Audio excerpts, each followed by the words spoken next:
네, 반갑습니다. 네, 일반 8단 김혜진입니다. 저는 현재 오산에 거주 중이고 나이는 34살입니다. 네, 원광보건대학 교당에서 근무하고 있는 소대용 교무님과 결혼하여 슬하에 28개월 저 뒤에 있는 딸아이 소현서를 두고 이런 가정을 꾸려 정토의 삶을 살고 있습니다. 재작년에 출산을 하고 육아에 전념하다가 1년 전에 복직하였고 지금은 오산에 있는 중학교에서 6년차 음악교사로 근무 중입니다. 올해는 이제 감사하게도 담임을 맡고 있지 않아서 비담임으로 좀 수월하게 일적으로 큰 스트레스 없이 워킹맘으로 지내고 있습니다. 네, 강연을 마스크 벗어야 될까요? 네. 강연을 시작하기 전에 먼저 여담을 말씀드리고 시작을 하겠습니다. 저는 이렇게 오픈된 주제 강연을 선정하는 거에 굉장히 어려움을 많이 느끼는 사람입니다. 그래서 자신 없는 주제라도 하나를 정해 주셨으면 어떻게 해서든 강연을 이제 준비했을 텐데 제가 처음부터 이제 주제를 정해야 되니까 너무 잘 모르겠고 시간만 흐르고 있었습니다. 그래서 이번 여름 훈련을 참석을 오롯하게 해서 강연 주제를 생각해야겠다라고 마음을 먹고 이제 미리 신청을 하고 준비를 하고 있었는데 그 주에 딸아이가 수족구에 걸려서 이제 간호를 하다가 이제 제가 옮게 되었습니다. 그래서 40도에 육박하는 이제 고열이 있고 또 손발에 발진이 일어나면서 너무 간지러워서 막 이틀 밤은 잠도 잘 수가 없었습니다. 그래서 훈련을 참석하지 못했고 이제 계획이 실패로 돌아가면서 이제 고민을 하고 있는 와중에 이제 남편 교무님이 보다 못해 이제 추천해 주신 법문이 대종경 제5 인과품 7장입니다. 네, 오늘 법문을 봉독하지 않아서 제가 한번 읽어드리겠습니다. 전서 221쪽입니다.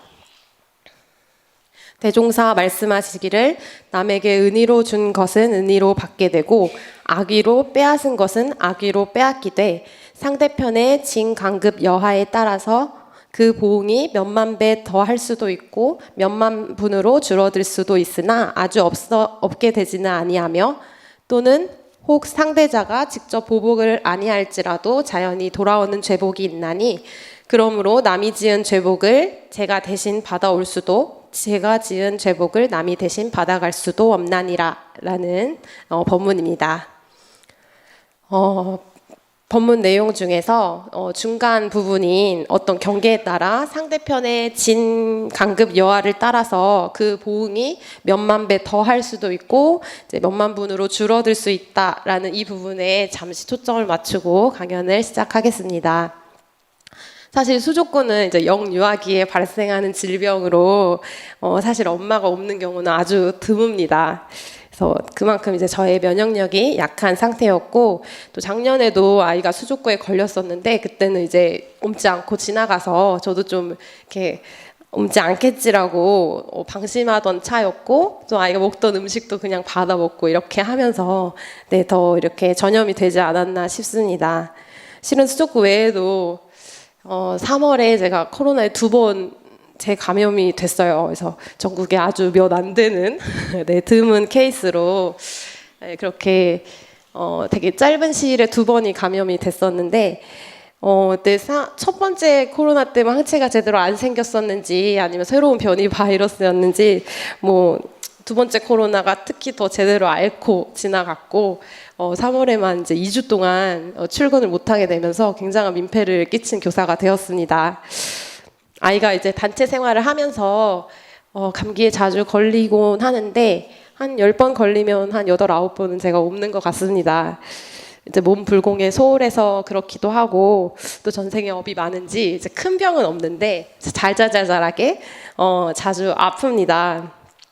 근데 이게 어떤 사람에게는 바이러스가 찾아와도 전염이 되지도 않고 또 면역력으로 이겨내서 전염이 되더라도 크게 아프지 않고 넘어가기도 합니다. 결국에는 이제 3세 인과인데요.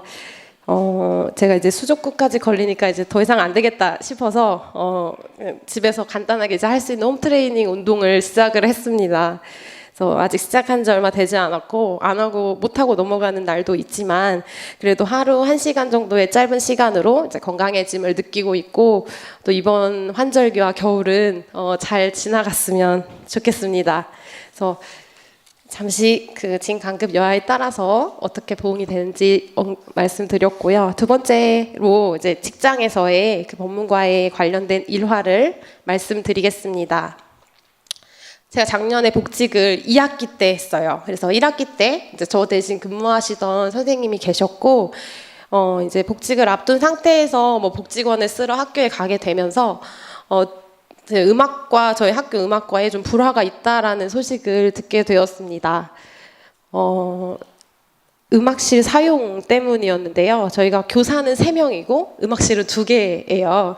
그래서 실을 사용할 때 누가 어떤 실을 사용할지를 이제 협의를 해야 됩니다. 근데 뭐 한쪽 실을 누구나 고정적으로 쓰고 싶겠지만 그럴 뭐 2번의 수업으로 시간표는 짜주시지만 한 교사가 한 실을 고정적으로 쓰기는 어려운 상태였습니다. 그러다 보니까 이제 그때 당시에 교과부장을 맡으신 A 선생님이 이제 나름대로 자기 딴에는 이제 합리적인 시간표라고 해서 이제 짜서 선생님들께 드렸다고 합니다. 나머지 이제 B, C 선생님께 드렸는데 이제 그 B 선생님이 저 대신에 이제 1학기만 근무하실 선생님이셨어요. 그 B 선생님은 이제 1학기만 근무하시고 떠나실 분이고 또 1학년을 전담하시는 분이었으니까 이제 1학년 후배기도 하고 그래서 이 선생님만 계속 왔다 갔다 하게 음악실을 사용하게 배정을 짜서 드린 거예요. 그래서 굉장히 빈정이 상해하셨고 서로 기분이 나빠하시고 진짜 모든 선생님이 아실 정도로 이제 막 전화로 다투시기도 하고 나오세요 해가지고 막 복도에서 다투시기도 하고 정말 큰 언성은 오고 가면서 굉장히 다 소문이 나게 음악과는 사이가 좋지 않다 이렇게 다 알고 계시더라고요. 그래서 이 가운데 이러지도 저러지도 못하는 C 선생님께서는 작년 이제 신규 발령 교사 선생님이셨는데 이제 제가 복직을 혹시나 마음이 변해서 안 할까봐 굉장히 막 노심초사하면서 네, 걱정을 하셨다는 이야기를 들었고 저를 되게 기다리셨다고 하시더라고요. 네, 그래서 일단 제가 돌아가서는 제가 먼저 음악실을 양쪽으로 사용하겠다고 말씀을 드렸습니다.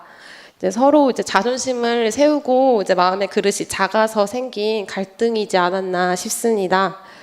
2학기 복직 후에 이제 저한테 그 부분은 크게 경계로 다가오지는 않았습니다. 그래서 저희 보호사님께서 예전에 김지영 교무님이 가르쳐 주실 때도 좀 손해보고 사세요 이렇게 말씀도 많이 하시고 여러분 뭐 지는 게 이기는 겁니다 이런 말씀도 많이 해주셔가지고 네 저는 이제 누군가 가깝고 편한 시를 사용할 수 있으면 그렇게 하는 게 더 합리적이라는 생각이 들었고 또 그 과정에서 제가 좀 손해를 보는 거는 크게 뭐 어려운 일은 아니었습니다. 별로 상관이 없었습니다.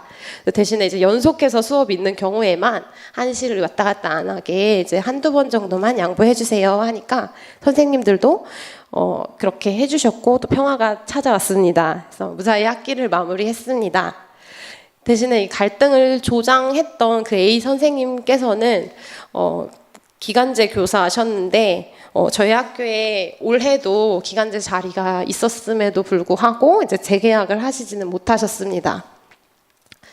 이 일이 이제 직접적인 원인은 아니었겠지만 동료 교사와의 불화도 이제 평판이 좋지 않았을 것이기 때문에 인과로 작용하지 않았나 싶습니다.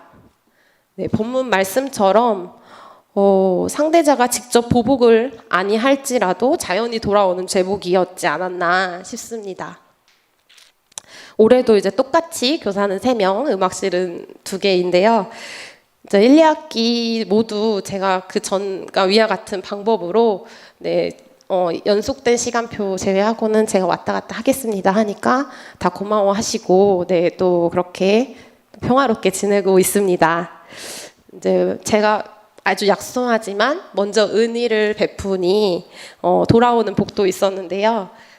비담임을 맡으면서 나머지 선생님들은 1학년을 전담하시고 2학년을 이제 전담하시고 저는 이제 양쪽 학년을 다 맡게 되었는데 아무래도 이제 2배로 수업을 준비해야 되다 보니까 좀 부담이 됐는데 선생님들께서 학기마다 이제 평가 계획도 맡아서 해주시고 또 음악 수업 자료도 공유해 주시면서 네, 좀 제가 더 부담이 덜 하게 되었고 더 감사하게 잘 활용하고 있습니다. 네, 누구나 그 A와 B 선생님처럼 이제 마음의 그릇이 좀 작아지는 그런 어떤 부분들이 한 가지 정도는 있지 않나 싶습니다. 저는 이제 직장에서보다는 육아를 할 때 좀 더 참기 어려울 때가 많은데요. 이제 아이가 제때 잠을 자지 않을 때도 화가 많이 나고 또 일부러 이제 물을 마시다가도 쏟고 화장실에서도 막 넘어질 때도 있고 이렇게 좀 물기를 닦지 않은 상태에서 뛰쳐나가서 이렇게 넘어지는 경우도 있고 이렇게 좀 다칠 수 있는 상황들이 발생할 때 특히나 좀 참기 어려워서 이렇게 확 내지르곤 합니다. 그러다 보니까 어느 순간은 이제 아이가 실수로 물을 쏟는 경우에도 제가 이제 눈치를 보면서 미안해 하고 이야기를 하는 경우가 있는데요. 그럴 때는 이제 저도 미안한 마음이 들더라고요. 그래서 부모는 아이가 다치는 모습을 바라보는 게 쉽지는 않지만 한번 말과 행동을 뱉으면 주워 담을 수 없으니 그 마음의 그릇을 넓혀서 감정적으로 대하지 않는 육아를 하기 위해 노력해야겠습니다. 네, 이제 마무리 부분인데요. 마음의 그릇을 넓히려면 그럼 어떻게 해야 좋을까요? 이제 정석대로 하면 저희 대종사님께서 펼쳐주신 대로 이 훈련법으로 정신수양, 사리연구, 작업치사, 사막 공부를 열심히 하고 또 오래오래 쉬지 않고 계속 하다 보면 저절로 되어질 것입니다. 그런데 시일이 많이 걸리고 또 원론적인 부분이니 당장에 실천할 수 있는 부분은 무엇이 있을지 고민해 보았습니다. 아까 말씀드렸듯이 지는 게 이기는 거다 하는 마음가짐으로 내가 조금 더 손해보고 살자 하는 그런 마음가짐을 갖는 것도 방법이 될 수 있겠고 또 마음의 그릇을 넓히려면 아까 처음에 말씀드렸던 것과 이어지겠지만 좀 몸이 덜 힘들어야 또 더 수월해질 것 같습니다. 그래서 육신을 가진 우리는 어쩔 수 없이 이제 몸 상태에 따라서 정신 또한 많은 영향을 받기 때문에 운동도 하고 건강 보조 식품도 잘 챙겨 먹고 음식도 잘 챙겨 먹고 또 이제 정해진 에너지를 한정된 에너지를 정해진 일과에 잘 쓰는 그런 공부인이 되어야겠습니다. 또 마지막으로 내 입장에서 생각하지 말자입니다. 28개월 아기가 무슨 사심이 있어서 저를 괴롭히기 위해 이제 그런 게 아니잖아요. 그래서 물을 쏟는 게 위험한 행동이라는 건 이제 제 입장이고 아이는 재밌어서 그저 장난으로 한 행동일 것입니다. 감정적으로 화내지 않고 또 미끄러지기 전에 잘 이제 닦아주고 바닥에 물이 있으면 미끄러워서 넘어질 수 있어. 물을 쏟는 건 물놀이 할 때나 우리 목욕할 때 하자 하고 계속 일러주면 그만입니다. 저는 좀 걱정이 많은 편이고 그래서 아이를 조금은 이제 과잉보호하는 편이고 이제 남편 교무님은 그래도 이제 아주 위험한 상황이 아니면 조금 넘어지고 조금 다치고 조금 실수하더라도 이제 시행착오를 끝에 본인이 이제 체득하고 그 위험한 상황을 인지하기를 바랍니다. 그래서 그 사이에 이제 중도를 잘 지켜서 아이의 입장을 살피면서 슬기롭게 육아를 해 나가야겠습니다. 네, 이제 딸아이가 어느 정도 크니까 둘째 생각은 없냐라는 말을 종종 듣곤 하는데요. 네, 그럴 때마다 이제 저는 제 그릇이 안 돼서 외동으로 길러야 될 것 같아요. 이런 얘기를 많이 합니다. 대종사님 법대로 또 잘 살다 보면 어느새 또 그릇이 커지고 또 육아가 쉬워져서 또 둘째 생각이 날지도 모르겠습니다. 네, 교도님들께서도 각자의 삶에서 그 심신의 힘을 길러서 그릇을 넓혀 나갈 수 있는 그런 공부인이 되시길 기원드립니다. 부족한 강연 경청해 주셔서 감사합니다.